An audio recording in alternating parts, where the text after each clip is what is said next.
Hello, this is Greg Allison with Green Greg's coming to you on the 16th of March, 2021. Time on deck, 3100 hours Central Daylight Time. And I have a special guest with us tonight, Gail Angeles from Rainbow Food Rocks. I'm going to tell you, her concepts really rock. And I'll be sharing information with you about her channel. And we're coming to you from my universal habitat. Yeah, how do you like this image of it? And guess what? I'm going to do another video and go in great detail about this with other beautiful images like this. Yeah, we're coming somewhere, right, guys? This is way ahead of the old pencil drawings I showed you in the past. But Gail has, I've covered her in a video in the past, and she's talked about how she's used food to heal her family, her kids who had all kinds of illnesses. And that was the subject of one of our previous videos with Gail. And she's got this beautiful book here that she's wrote called Rainbow Food Rocks. And what we're going to talk about today is educational eco communities. We've got in our mind to build some communities in Arizona. She's in Arizona. I got 40 acres in Arizona. I'll be heading out that way late spring, early summer time frame. And I'm planning to do some stuff that looks like this, but there's a lot of opportunity in a setting like this to do a lot more than just have a home you can live out of, make a living out of, and grow all your food out of. It's even more than that. We're looking at this from the community aspect. So Gail, tell us what you've got in mind for something like this and how we could cooperate, because I can see a lot of synergy between you operating out of Phoenix and me out of Snowflake. And we've got a friend, James, who's looking at getting involved with us, and Rex Bear. So we've got a lot of opportunities for synergy here to have some interesting communities that are survival communities, that are eco-friendly, and educational opportunities extraordinaire. Tell us what you think. Well, when I look at this is gorgeous. And I see it as a place for people to live in and to grow their own food, and then possibly even sell that food if they have an abundance. But what I also think about is this could be the new way of educating children. So children could actually have centers that look like this, and they could be learning by growing their own food, harvesting it, and then taking it a step further, because I wrote the book that Greg just showed, Rainbow Food Rocks, which is on Amazon. And hang on, I'll stop share for just a second. Thank you. All right, here's the books. So this is Gail's book. It's on Amazon. Beautiful signature. Hey, this book is chock full of recipes of all kind of beautiful dishes. Oh yeah, the French toast. Yeah. Zucchini bread. I took all those pictures myself so that I used real food. I didn't use fake, phony food. Oh, you did all the photography? This is beautiful. I did all the photography except for the pictures of myself. I wrote all the recipes, and I tried to make sure there was something for everyone. So there are breakfasts, lunches, dinners, desserts, soups, salads, smoothies, mock ice creams, sorbets, and then I even incorporated cultural foods. So the picture you have right there, that is my equivalent of like right, I've got to talk from the made into samosa. Here's the picture. Check it out, guys. Here's the pictures. There you go. Now you can talk. Yeah, thank you. And then you're showing the Dulce tomato lettuce sandwich. It's kind of like my version of a BLT, because I don't eat bacon anymore. So I used to have bacon, lettuce, tomato sandwiches. My grandmother used to make them when I was growing up. And so instead of that, I created that. So Dulce kind of tastes like bacon, and it can be used. You can use it in soups. Like if you're having a pea soup, you can put Dulce in it. I always put Dulce and nettle salt. And you can use it, again, like I said, just as a total bacon substitute. You can put it on, if you do eat meat burgers. Oh, that's for borscht. So before it's cooked, I took a picture of what it looks like in the pot. All right, let's have a look. That's rainbow borscht there. So borscht is a Russian soup. I was actually just talking about it on my channel today, Greg, because I went and did a garden video and like an update, and I forgot to show them the beets that I have growing too. And I was like, oh yeah, and I'm growing beets. And that's another recipe in my book. So I tried to make sure that there were recipes where someone could grow their own food, and then they could actually use that to make a meal. And I have a Cossack sauce that's in my recipe book where you can just use everything from your garden. You can use the dill, the parsley, the cucumbers, the celery, yada, yada, yada, garlic, and blend it all up, make a nice green sauce, and then put it over your potatoes, which is delicious. And if you're a meat eater, then you can include the meat with that. Yummy. Yummy. Yeah, I'm a carnivore myself. So getting back to the habitat, if you could show the audience that picture again. Yeah, we'll go back to it. As I'm looking at it, then it helps me to describe what I'm envisioning. There you go. Okay, there we are. So if we had this built in where then the children are, like I mentioned, not only growing food and using that as like science and such, and harvesting the food and learning all about that, which is pretty involved and such, then also creating recipes like from my book. I've had these visions of children, and actually my own children use my recipe book. Like today, my daughter was wanting something, so she went through my recipe book, and then I wound up doing pasta, but with a certain sauce, and it's in my book. And so she, the kids are already using that, and I envision like children just using these recipes as an educational tool, but also keeps them healthy. And so if we had something like this, we had that kitchen built in. I mean, when kids are doing recipes, they're usually using measuring cups, they have to do some fractions, they have to do multiplication, division. So you got all these different, what would you call them, subjects, all in one. And then they have the tactile, they're touching things. If they're working with dough, they can make different things. So you got the art going on there. So when I see this, I see that. And then taking it another step forward, if there were little like rooms where children could learn like yoga and meditation, and they could practice whatever their spirituality is. And if there were a wellness center, and that was growing all the different herbs and that one could use to make teas and tinctures, and the children were growing those and learning about those. These children would grow up to be able to heal themselves. They would be eating food that would be helpful for their bodies. And also there's an energetic aspect, because when you grow your own food and you're putting your own energy into it, and then you're eating that food, it comes back to you. So I just see this like an all-encompassing health and wellness, educational facility, habitat to live in, community thing going on.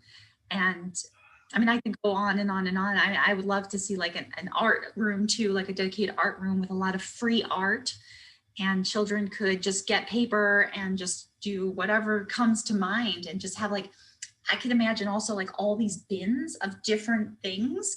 And taking a step farther too is combining the art with some science too, where maybe they're getting all these like wires and such, and I don't know if you've ever seen like the wire string that you can actually sew with, and then you can hook up some like battery pieces to it and have like little light bulbs glowing, and then you could like sew it into paper or felt, or and have like I could see mixing all these different things together. And I would love to have something like that for children, so that they're not so much in a box. Because what I see so often is, at least, I mean, the schools I've checked out, and I've probably toured at least 20 or so out here in Arizona, it seems like the children are put in a box. And my children, when they went to public school, one school wouldn't even let the children have markers during the day. And it was supposed to be art school. It was an art school, and they couldn't use markers. Oh, no. No. So I'm not going to say the name, but when I see things like that, it's stifling children. And I even had my daughter, who's always dreamt of being an engineer, is highly intelligent, very creative. A few months after going through public school, because I had homeschooled, I went and did public school so I could write the book, and I went back to homeschooling. And just a few months of being in the public school system, she was like, I don't think I want to be an engineer anymore. I don't think I want to be an archaeologist anymore. And her whole life, she's always wanted to be an engineer. And so I'm like, okay, what's going on? And she's like, yeah, I don't want to do that anymore. And I know that she secretly does. So I was like, okay, what's going on? So that really got me thinking too. And I really want to see kids, we always talk about civil liberties, Greg, and I really want to see kids having more freedom in how they learn, but having all the tools. Because what I see when I observe children is they know what they want to learn. They're going to come in with things that interest them, and it's not going to be the same for each child. But if you just lay out all the tools, like lots of bins, and I used to kind of run a semi school in my house, and I've also worked for public and private schools. But when I did my own thing in my house, I would have all these different things that children could choose from, and then they could make whatever they wanted. It wasn't cookie cutter. I didn't do worksheets unless I really wanted to test them on something so I could make sure I could equivocate it with the school standards. But I would give them blank paper. I give them like stickers, markers, pastels, crayons. And so, likewise, if they were to take that, and you see how there's all this food in this picture, kind of take that idea. Now, my daughter, Abigail, what she has done is very, very creative. She's gone and made her own little versions of like spaghetti and meatball dishes and what have you with just the greens. And it's very imaginative and it tastes really good. And it's actually really healthy and has some amazing health benefits. She doesn't realize what she's doing, but because I've given her the freedom, I have the garden.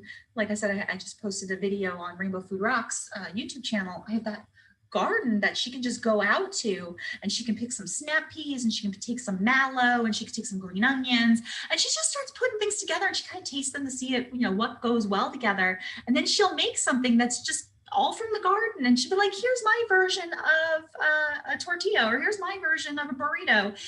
And they're delicious. Like she'll put wood sorrel in there, and she'll mix like other lettuces and stuff. I gotta say, it's like firecrackers in my mouth. It's so awesome.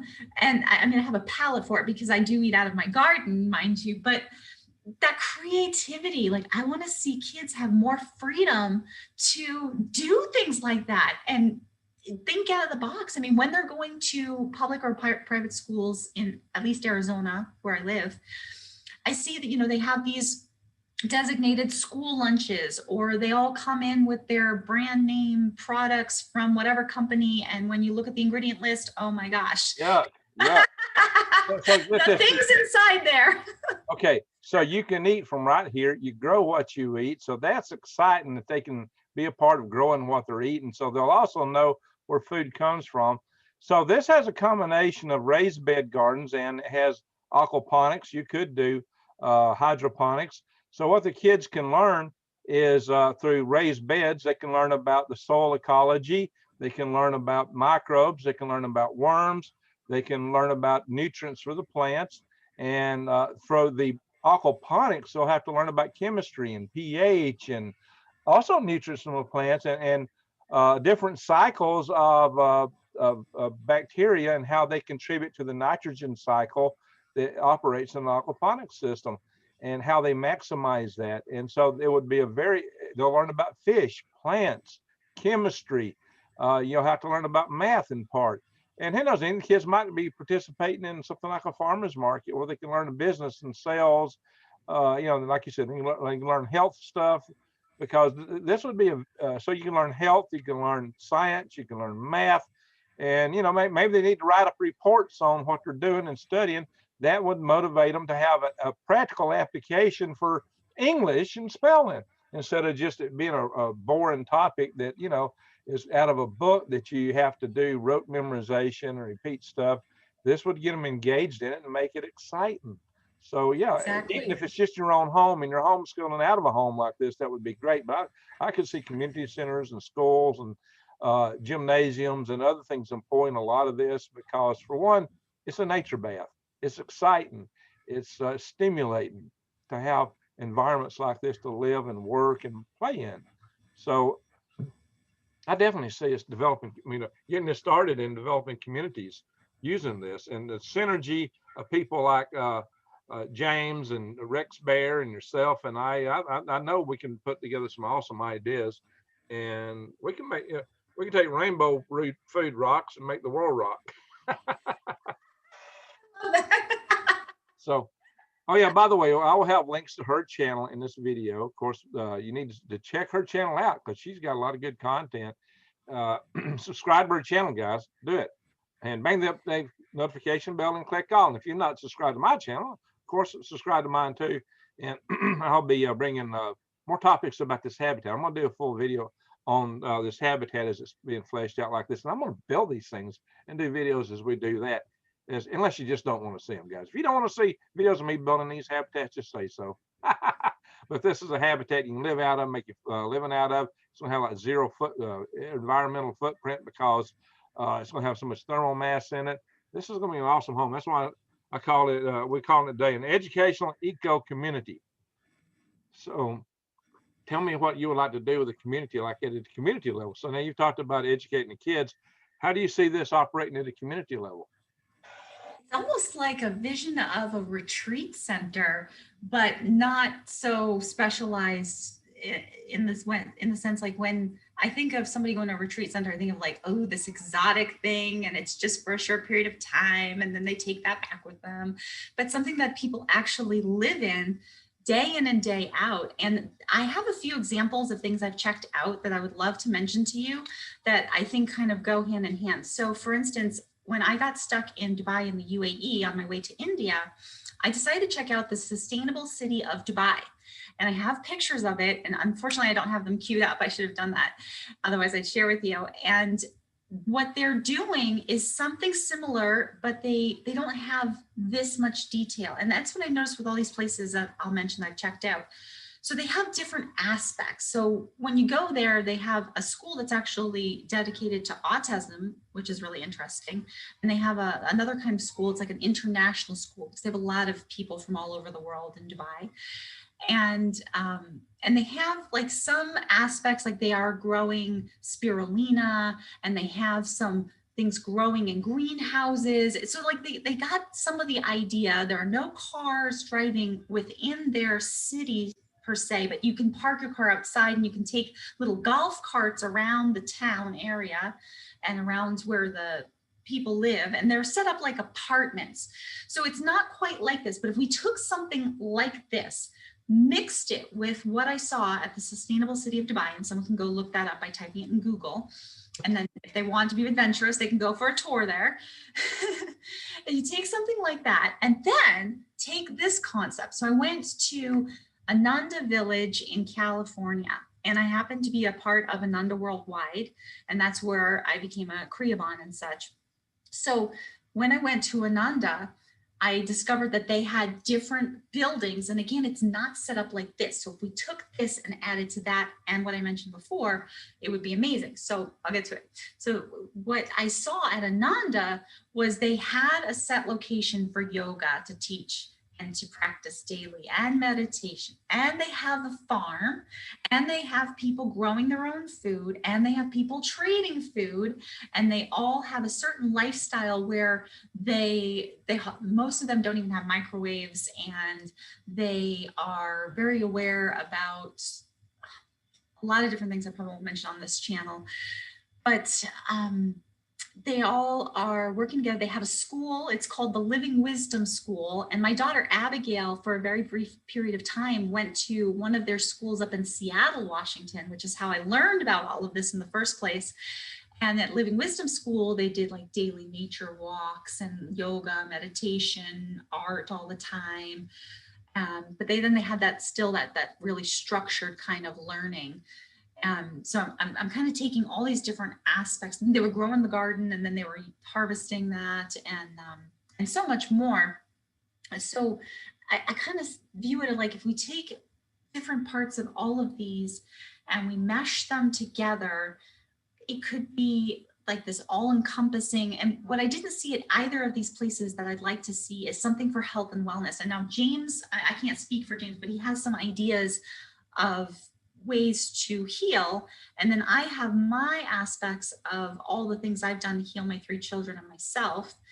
And then, I mean, you have your perspective and you're growing food and such too. So we're all knowledgeable in that, like you can make teas and tinctures and create supplements and use the food to be your medicine and all that. So if we had something that was like, if it just became a lifestyle and the kids were learning through that lifestyle and everyone worked together, it would be really awesome. And so I'll throw in there, Rex and I are actually going to be interviewing, and we're not sure when, we have to try to schedule it. We're going to be interviewing a gentleman called Harold Kautzweiler, and he's in Germany. And he actually is starting a community, kind of like what we've been talking about. He eats mostly from his garden, and he's trying to be very self-sufficient. And he's gone on a few shows and talked about the ins and outs of that, because when you talk about it, it sounds like this utopian thing. And there's a reality to it where there are some pieces that are really important to get this so that it flows nicely. Otherwise, it can turn really funky. So I'm looking forward to doing that round table with Rex Bear and him. And I'll keep you posted on that. But that's kind of the vision I have. So if people just go and look up the Sustainable City of Dubai, Ananda Village in California, and then Ananda Worldwide, and kind of take some of those aspects and then mix them with what we're discussing here and kind of substitute this habitat of what Greg has designed, and it's been made to look so beautiful here. Take that, like make these the living quarters, and it's kind of probably almost like a biosphere. Yeah, it is. It's intended. Oh, by the way, the lady who's been my architect for this, who did the architecture work on, she took my design concept and fleshed it out architecturally and made it beautiful. Her name is Afif Beji. She's in Tunis, Tunisia. She's a young lady, and she's all motivated by things that help the earth, and she loves space architecture too. So this is going to have a lot of applications. We can put this kind of home anywhere on Earth and beyond. What's nice about this too is that it is covered, and then you're getting great oxygen from having all the plants and everything. And I've never gotten a chance to check out the biosphere here in Arizona. I'd like to one day, but I would be curious how they're doing things there.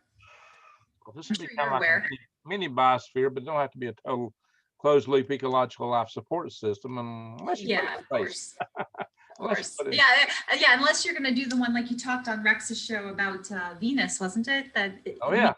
I watched that show. I remember that. That was cool. Yeah, you put several thousand of these in a sphere a mile across, and in Venus's atmosphere, even on Earth's atmosphere, it'll be buoyant. It'll float.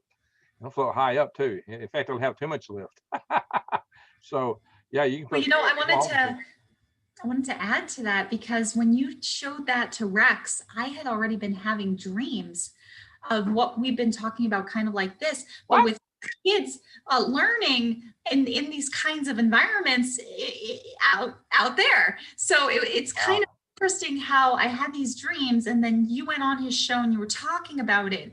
And I see this repeating in my life just over and over again. I'll dream something, and then something will, be very similar that happens. And if you listen to my other shows, people know what I'm alluding to. But it's very interesting to me, because I do really foresee that people will eventually be living in something like this, in those habitats like you've designed. So it might not happen in our lifetimes, but it'll eventually get there. Yeah, we can start building them now. Yeah, why not? Let's start now. We'll see. In fact, that's what we can have facilities that attract people to come see them, like maybe wellness centers and what do you call it, where you go to get away from things? Retreats. Retreats, yeah. Well, that's what it is. If your lifestyle is already like a retreat, then the people go to those retreats to heal. Yeah, but when they realize they can have a home like this and live in a retreat. That's my whole thing. Is like, why do we live the way we live? Why can't we start thinking about other ways to live? And you and I have talked about that on other shows too. Oh yeah, This cookie cutter set way that we've been indoctrinated to think it has to be. And with your designs and all the people that were gathering together, and I've been envisioning this round table kind of aspect of all these people coming together, and I'm seeing it. I'm actually seeing it since last year to now, slowly manifesting, where we are all coming together. And it's so beautiful. It's really amazing. It's destiny. This, so this just, I dream my pencil dreams. This is what I saw in my mind, but my pencil don't draw this. but yes. But when you can see it like this, you see where my vision's at. Now you get it. Yeah, it can be totally beautiful, And you can build these out of sandbags. You can 3D print them. You can build them out of tires. James is going to be buying a 3D printer that will print buildings. I can see building a whole community of these myself in time. in Arizona and other places. So this concept's got me very excited because I know it's going to change the world. And I'm going to do another I video. really feel it too. I think this is the direction that we're going to be going in, and it's going to be the real smart city. Yeah. You have Yeah, to give not, credit to not Rex the because ones Rex is the one that came up with that, the real smart city. who came up with that. I said I have to give credit to Rex Bear from Leap Oh, Project. okay. He's the one that has termed the real smart city, and I always give credit where credit's due. So I There can't you say go. that There that you was go. my phrase. Yeah, let's come up with something people want to live in, not something that's being crammed down our throats. But this is such a beautiful idea that, and it's going to be almost no cost to operate. You're going to save so much money on energy and food and transportation and a home like this. You're going to not need hardly anything. It's going to be an awesome way of living. And also it's an awesome way to educate and motivate your children. When they realize what you can do with these systems, how you can apply them. You can live in deserts. You can live anywhere with a home like this, and including in worlds beyond. So kids could, their imaginations could roam free as to what can be done. And they're realizing that when they're living in a home like this, that they're part of that. And so they can be thrilled by that. I We think need to that's make this happen. We need to make this happen. And it sounds like we are going to start meeting up in the next month or two and starting to figure out the plans for exactly how to manifest this. Oh, I wanted to add one more thing and I just lost it. a school, a retreat, a retreat school would be a good way to start something like that if you want to bring people in, like for a summer or something like that, when kids need a place to go. And I know what I wanted to say. There's a farm called the that. Nanda Farm, Camino Island, and it's in Washington. Wonderful people. Zach and Haley run that farm, and they are magnificent. Bringing something like what they're doing with how they're growing food and the way that they're doing it, which I'm not an expert on how to describe it because I've only been gardening for a year here, or growing food for a year. But if they had a habitat like this too, because they already have this community kind of infrastructure set up. So if they were to just take their living quarters and upgrade to these kinds of habitats, that would be amazing. And so we could make the prototypes so that other people could look to us and go, exactly. That's the point. That's fun because this is a world changer. This kind of habitat is absolutely a world changer. Because think about it, you're not going to be needing utilities. You're not going to be needing, you're producing your own power. You're not going to need a lot of electrical power because you have a lot of thermal mass, and between using the sun and ground tubes that pull that air in as you vent it out, you'll have air conditioning, you'll have heat off powered by the earth and the sun. The primary uses of energy in the country aren't automobiles, it's home heating and cooling and hot water in the house. So you can use solar for hot water in the house. You can use solar for this, and for the little bit of power you're going to need here, which won't be as much as a conventional house will need since you're not doing the heating and cooling because of all the thermal. So I'm going to go over all this in another video on it, but it's going to be a revolutionary thing. You can grow your food. You can, even if you don't know how to grow food, with everything laid out like this, we can put in a 3D printer type agricultural robot to grow your food for you. But that won't be as fun. So I don't advocate that, but it can be done for those that are elderly or just don't have a green thumb. That could be automated, or they could share crop their property, their roof and their lawn to somebody else to grow it for them. So there's a lot of options there for how to grow things. But there's enough. This home was inspired by the DeVace family of Pasadena, California. And their home don't look anything like this, but on the 10th of an acre in their backyard, they grow 7,000 pounds of food per year. They grow everything they need to eat except grain products. And this was for a family of 4. And they were selling off of that, and they made their living from that 10th of an acre. Now, they didn't make a lot of money, but they didn't have to fight in a rat race. They weren't having to drive all over the place. They didn't have to fight traffic. They didn't have to worry about somebody backstabbing in office politics, and getting fired. They were the most happy, and still are. The father passed away, but his 3 adult children still there. They're the most happy family you'll ever run into. They're so well adjusted because they know what they're all about. They know that they're on a mission and it's good. and they're doing good things, and everybody loves them for what they're doing. And it's like a religious experience just to go meet them, to see somebody that's so well adjusted as they are, and so happy and content with so little. But actually, with this concept, see, they grow in their backyard. I thought myself, I said, what? I said, I looked at their place and I said, they got a house, it's got a regular roof on it. They got a garage, it's got a regular roof on it. They got a driveway. What if I converted all that area into growing space and contracted the whole, their a fifth of an acre lawn down to the size of the garden of a tenth of an acre, and built it in with a lot of thermal mass, similar to an earthship. Now, this is not an earthship, this is a different design, but it uses some of the same design principles as earthships. Has been, when you can, making it partially or completely underground, totally optional, but having thick walls, lots of thermal mass, using the sun, using tubes through the ground for cooling, and having a tenth of an acre. Actually, this home has more than a tenth of an acre, and it's got more. It's got a lot of living space. All this area right here, this is half of a tenth of an acre. It's over 2,300 square foot of living space with a conservatory in the center. So it's just like nature piled on nature all around you. And this particular rendition has a full basement. I in other drawings have had this area open to one floor down, and the basement you would have your courtyard down there. So there's many ways to do this, many ways. And I've got a hexagonal system laid out for this. I've done and I've got a friend who took this and scaled it up for a Mars habitat and did a simulation of this on a sim called Kitely, and he named it Greg's Habitat. And that one's 30 meters across, so it's bigger and would accommodate more people. But it's a beautiful concept. So there's so much you could do with it, so many places you can go with it, and there's so much educational opportunity, so much community opportunity. Well, I want to build communities of people that are like-minded, that there are for making this world a better place, but also survival tribe-minded, so we can get through the tough times that may come at us. In a home like this, these thick walls, there'll be sandbags or 3D printed concrete. They'll be fireproof. They'll be pretty much earthquake proof. They'll be resistant to a lot of your windstorms, hurricane winds, tornadoes, not floods though, unless you build it up on the side of a mountain somewhere, or somewhere where you got really good drainage. Then you'd be somewhat flood resistant. You just build it above the flood line.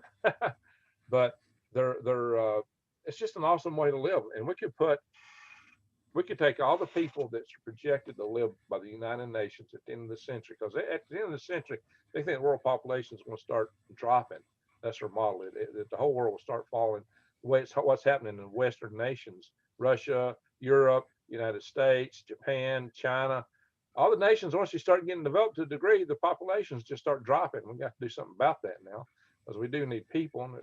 But so the peak population are projecting is just over 9 billion people. You could take all those people and put them in homes like this, living comfortably with everything they need in the area the size of Texas and New Mexico, or half of Alaska. So I wouldn't put everybody in one place. Rex misunderstood what I was trying to say. I never would advocate that. But that's just to illustrate the point that we don't have too many people. It's just how we live is the issue. If you're living in a home like this and you're working out of your home, you can put a 3D printer in your basement, a loom, any kind of workshop you wanted, a server farm. You could put a worm farm. Grow mushrooms, microgreens, you name it. You could have a gym down there in your basement, or a bar, or whatever kind of restaurant. You could have whatever kind of business you want. You can work from your home, and most jobs can be computerized. And we're going to do, instead of all the manufacturing, will be more 3D printing. More of that will be decentralized. You won't have the stores, the factories that we have today. So you'll have some, but there won't be as much. So people won't have to be driving so much. You won't have as much need for automobiles, energy to power them. You're not going to need more roads. You won't have too many roads. You're not going to need the power lines, the pipelines, the sewer lines, all this stuff that we have. You can just rip it all down and use it for building girder beams for homes. The sky rises in the cities. What are you going to do? What are you going to do with all that stuff? The old factories. You'll have to repurpose all this stuff, or we're not going to need all this junk. We can build a new civilization out of the bones of the old one, and it'll be more resilient, more beautiful, work better. Everybody will be living in a high. Look, if you're living in this, you can build it out of the dirt around you. So you might use wood or whatever resources for a greenhouse top or even PVC, or you might even leave it open in some climates. You may not want a greenhouse top. You might want shade cloth over it. Uh, it depends on where you're at and how you want to go about it. It don't have to be 3 level like I've been talking often. It could be 2 level like what you actually see in this photograph. But the cool thing is that you would be living rich in a home like this. And you can be the poorest people in Africa or in Haiti and build a home like this from next to nothing, and you would be living at a standard of living, comparable to any American. Everybody can be rich, relatively so. I mean, not Elon Musk rich, not Bill Gates rich, not Warren. Everyone could have plenty. Extremely rich. But abundance is very easy to come by. Bingo. The people feel like they're living in scarcity. Abundant living. Yeah, it's an abundant living style for sure. Abundant lifestyle, and you'll have food. You'll have enough room for plenty of people, and we can have plenty of food for all those people if everyone were to grow something and everyone were to live in habitats like this, and they were growing up, the kids were growing up in a way that they understood these concepts and valued them and had skills. Whereas what I see now, I went to a birthday party about 1.5 years ago when my kids were in the public school I had mentioned, and they had a lot of pizza. We can't eat any of the pizza, so we didn't eat that. And they had like a platter of some vegetables. My kids always go straight for the vegetables. And granted, it wasn't organic or anything like that, but it was the best that, they could look like they're eating and kind of socialize. So one of the kids comes over, because no other kid other than my kids was going after the vegetable platter. So one kid comes over and he's like, "Ew, what is that?" I said, "Oh, that's cauliflower." "I've never seen that before." I said, "You've never seen cauliflower?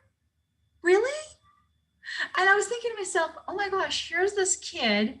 He's probably, I can't remember if it was a second grade party or a fourth grade party or what have you. And I'm thinking, this kid has never seen cauliflower. Like, does his parent take him to the groceries? Has he ever seen like it growing? Like, oh my goodness.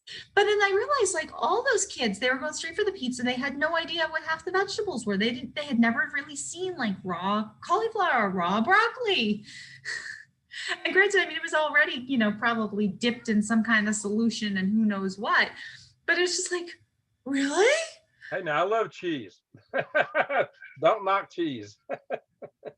Well, I mean, I get it. If that's all you know, then, I mean, a vegetable would be so foreign to you. But then think about all these kids going to public school and they're all eating these packaged foods and pre-made foods, and they have no idea where their food is coming from. So to actually have that concept for children to be growing up learning, like, oh, I planted a seed and it sprouted and it grew into something and I took care of it, and then it gave me back something and I ate it, and now I feel good in my body, and now I have the energy so I can do that again, or I can do something else I want to work on. I can be creative in the kitchen and come up with recipes with it. There you go. Where your food even comes from and how it's grown and what it looks like and what vegetable is what. They would definitely know it living in a home like this. They would know all about it, all about the food and where it comes from. Exactly, that's the point I'm making. You could build a facility like this next door and make it a barn. And in fact, you could have an area for your livestock, but you could also have an area for growing fresh green fodder. Oh yeah, absolutely. I saw that on the farm Camino Island. They have the animals. They are vegetarians, so they use the animals for milk, and they make things out of I don't know if it's the wool or what have you. And so they use everything, but they have livestock there too. So it's kind of like this. If they just had the habitat piece, they got all the other components going on. They just need the habitat piece, and that's where you come in. Like, you have this amazing design. So to take these places that are already kind of like halfway there and just give them, the other half. So come up with our own model of this whole community and how it really functions, and get it working, and maybe even create manuals for, people to understand how to do it. and then we You can still go. have a few. You can have fish in this aquaponic system. You could have a few Yep. rabbits in the Right. system like this without any distraction, and right in your Mhm. home, in this courtyard area or the basement area. So you can have worm farm. Yep. So those people that do want fish, they can have that. That's right. And then also, I remember when I visited the sustainable city of Dubai, how they were growing their spirulina and some of their vegetables, I think was they had like the fish tank. And I remember like vegetables growing at the top of that. Is that kind of what you've been talking about, Greg? When you say the aquaponics, you're talking about like having the Yeah. fish at the bottom and then Yes. they're Yes. Yes. I have right? aquaponics. Yeah. I've been And doing then they were doing the aquaponics. spirulina too. I've been doing aquaponics for probably what year is this? Yeah, I'd say for 13 years or better. So, And then the nutrients. So I know a lot of people was questioning because the plants pull up nutrients from the soil and a lot of soils have been depleted. How does that work out nutrient wise for things that are growing in an aquaponic scenario? no, you can put supplements in the water. Iron is one that's often used. Mhm. So if you see deficiencies, it'll show up in the plants, but it's good to use some mineral solutions to keep the micronutrients up, just a little dilute. Some people use, there's a salt derivative, Ocean 60 or something like that. Some people are using. So there's various things you can use like that to get the micronutrients way up there and spike them so you can have the full nutrient count in a system like that. Is better than what you'll get from anything bought in the store. Also, most organic raised bed gardens, a lot of them at least, the more conscientious ones, put rock dust like azomite in the raised beds to help make up for loss of nutrients like that. And also, if you use as part of a source of compost, uh, tree chippings, the chipped trees and leaves and stuff like that. Uh, Trees pull from deep in the ground. They pull up minerals that are deep down. The crops that have been growing on the surface for years, they've depleted those minerals because they just keep going back and give them nothing but NPK fertilizers. But uh, but the trees pull deep. They get a lot of minerals. Anytime you're using wood chips, in your compost, you're replacing a lot of those minerals. It's kind of like using rock dust, in fact. So I'm using wood chips, but you got to be careful with chips. They can take the nitrogen out of the system too. But Oh, wow, nitrogen is that's what you good to get from know. aquaponics water. So there's many ways to balance all these things. And these are things that kids would be learning about. They'd be learning about the nutrients and the biology, the microbiomes in the soil and an aquaponic system. You can give them telescopes so they can see the little uh, microbes skittering around. Maybe you can do a little pond water experiment with them so they can see life that's so small they can't see it with their unaided eyes. And that, those kind of things are exciting to kids. Kids love discovering stuff. Kids love, you know, our school system makes everything so boring. I mean, I credit NASA with that too, because NASA excelled mightily at making going to the moon boring. We landed on the moon, situation normal. you know, I don't know if you can hear my kids in the background. I'm hoping you don't. Around. you've got a living home, and that's a good home. You've got beautiful children. I've seen the pictures of them and some video from your kids from Christmas and the pictures from the birthday party. So you have beautiful children, and what you've done for them is wonderful. They're lucky to have you as a mom, because you're such a loving person. You've taken a lot of care to heal them with food. And so, people, here's one of the key things about this: you can grow your own food. It can be good, healthy food. You harvest it fresh. It'll have far more nutritive vitamin accounts than what you get out the stores. What you get out of the grocery stores is food that was developed and maximized to both survive on the shelf a long time. It's like, tough cardboard type food. You can get far tastier foods with more subtle textures and better leaves from the lettuces and the different things if you're growing it where it's not the stuff that's got to survive for a couple weeks on the store shelf. And you can pick it fresh and eat it fresh in an environment like this. So your varieties of food will go way up, your nutrition will go way up. The kids are going to get a kick out of it. And like I said, this is also an educational center for adults and kids. I mean, I look at this, to me, it's just like bliss. This reminds me of course, those trees out there. I think of an alpine retreat on the outside and looks like a little Yeah, it's like a little it does look tropical like that. ditch in the alpine environment, and it literally could be that, So there's just so much opportunity here, and this is what we're going to start breaking ground on in the not too distant future. And I'll probably be running a GoFundMe or something like that to help, because I actually want to get some researchers involved, some university researchers, bring the Gervais family. I love to contract the Gervais family and bring them and get them involved in it directly, because Yeah, that would be great to bring all your resources in on they this. have so much experience. I've got a friend who's worked closely with ecological life support systems, including Biosphere in Arizona, and she worked on the International Space Station. She helped me design a space habitat back in the late 80s. Her name is Susan Dahl. I once went out on a 40-foot sleep that her dad owned in the Virgin Islands with the lady I was dating at the time was her best friend, but I knew Susan before I knew the one I dated. It's just kind of funny. So Susan would be an interesting person to get involved in something like this from the ecological life support system aspect of it, and making everything balance out. But she's been there, she's done that. She's one of the world's experts in that area, and she's a friend. So, we can pull in the right kind of people, get some agricultural experts, but we don't want people that are into the GMO, the old fashioned Bill Gates, give them a lot of chemical stuff. We want everything natural, wholesome, beautiful. Exactly. We want this to me looks That reminds me. This looks festive.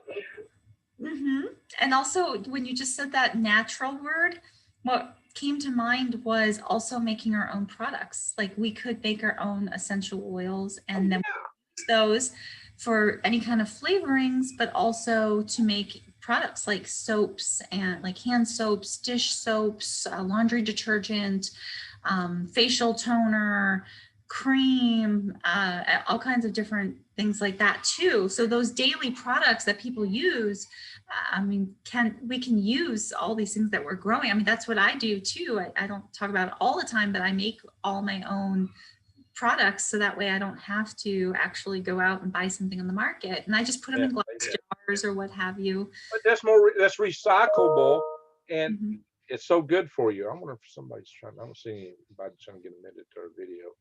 That is recyclable. It's so good for you. Let me close share here just a second. Make sure I don't have somebody trying to get in here. Gail and I were planning to have another guest earlier. I don't see. Yeah. I don't see the individual here, but so what we'll probably we should probably close out then. Yes. Yeah. What we'll probably do, ladies and gentlemen, we've got Gail has a friend, Ella Dakota. Did I say it right? Yep. From the Ultimate Herbal Database. So she was supposed to come on this evening, and there must have been some miscommunication. I've been checking my emails and I haven't seen. Oh, okay. Actually, she just wrote. She somehow thought it was the 18th, so she wants to reschedule. So those of you that are on my channel that heard that it was going to be tonight, she wants to do the 18th. I'm actually unavailable, so I'll work on rescheduling that for maybe the following week, but I can't do Thursdays because of my yoga teacher training course. So well, that's good. So yeah, I'm going to be probably wrapped up on the 18th myself, so maybe we'll try next week. So ladies and gentlemen, we can take this to the next level and talk about the herbal side of this, which we kind of were beginning to segue into that. So the herbs are awesome in treating illnesses and maintaining health. So, and you can grow your herbs. Basically, you can grow your own medicine. We don't need all this junk we're getting today, guys. We can do so much with what we grow in terms of our food, our herbs, our medicines. It's just mind-boggling, and this is what I see, a very wholesome community. And once you're doing that, you're not blowing out thousands and thousands of dollars on rent and housing and utilities and food and medicine. You're going to have a far healthier, better life. So I'm excited about this. So that, we're just too good. The powers that be are going to come chasing after us because this is just so nice and wonderful. They won't be able to stand it. Yeah, I know. It's going to be definitely something that they're not going to want to see happen, because then they're not going to have the control. Because if people can be their own sovereign beings and live independently, in a sense, we still have to have a community where we work together. But if we don't need to rely on the system, they're not going to be too happy about that because they need us to rely on them. It's that whole control model and how. Poor little witch people losing their control. Oh, poor thing. Poor things. Bye bye. All right. So what should we tell them in closing? Oh, well, support our channels. Subscribe to us. Oh yeah, I've been sitting here talking about plants all this time. This is gardening time. We've been talking about gardening. Hey, I got True Leaf Market. Check my channel, True Leaf Market. Great deals. Just go to True Leaf Market through my link. It supports my channel and will help you. Right now, it's the time to get seeds. They tell you how to grow stuff. You can grow indoors with microgreens. I've got videos on that. Grow outside. You know, I got videos on that, and there'll be more coming. So this is garden time. Go get your seeds, get them while the getting's good. And Gail is doing all kind of gardening, so we'll have to talk about that more in the future. And I also sell essential oils. They're food grade, pure, organic essential oils. They're coming straight from India, from Nisarga Organic Farms. And the only person between the farm and me is my friend Krishna. And he's the one that actually packaged them up in like these big liters. And then I put them in my own brand. So if someone's interested in that, they can go to rainbowfoodrocks.com and just go in the menu and look there and write me what they're interested in. What else? And then I also offer Reiki services, and I am a home baker for Arizona. So if someone lives in Arizona and they're interested in wheat-free, dairy-free, corn-free, soy-free, egg-free, peanut-free, plant-based, vegan, and vegetarian compliant, delicious, mind you, cookies and sweets and stuff. I noticed that Rex had tried one of my cookies. Rex Bear from Leaf Project tried one of my cookies when he came out here, and we did the tour of Superstition Mountains, and so he was boasting about my rainbow cookies. So they're really delicious. I mean, it sounds like I'm making air out of here, but they're actually yummy. So yeah, feel free to reach out at rainbowfoodrocks.com, and then I'll get back to you. I got to try one of them rainbow cookies. Well, okay. And when you come out in May, I'll bring a batch for all of you. I'll have to bring like multiple batches. I'll have to have one for you and one for James and one for whomever else comes out. One for myself. Oh yeah, absolutely. I need a batch for myself too. Amen. All right, guys. So we have fun here, and Rainbow Food Rocks really rocks. Gail Angeles rocks. She's awesome. She's full of energy. And I just see a bright future here. You know, a lot of people say, Greg, you're always doing all this gloom and doom. Well, I just want people to be aware, to be prepared for the worst, but we're also planning for the best. So, you know, You plan for the best, you work for the best, but also be prepared for the worst. That's my motto, you know, because there's a lot of threats out there, but you live in a home like this, you're going to be resilient against a lot of that too. So we're trying every we can to make the world a better place. And this is all part of it. And I'm glad to have the company of such wonderful, sweet, energetic people who just exude sunshine. Oh, we should add too, if anyone wants to find out more about my work on YouTube, I have two channels. There's Rainbow Food Rocks, which is my recipe channel and goes over essential oils. And sometimes I have a little bit extra on there. And then there's my Rainbow Healing and Wellness. And that's where you'll find me talking, like doing shows like this and talking about a lot of other topics in regards to healing and health and wellness and visions I have for the world. Well, then we have similar visions, and that's the beauty of it. So, guys, we're going to change this world. We're going to make it a better place if we can get away with it. Yeah, in the end, we win. And don't mess with Gail. That woman can hop up mountains. I've seen it. Oh my gosh! Like wasn't even there. Bing, bing, bing, bing, bing. Yeah, very high up too. She's tough. There you go. All right, guys. Hey, I appreciate everyone watching. Again, bang the update notification bell and subscribe, or vice versa. And go to Gail's channel. She's an awesome person. You'll really enjoy her videos. She's got a great personality, and it's very educational in her videos. So check them out. So everyone, I thank y'all for watching very much. Bye-bye.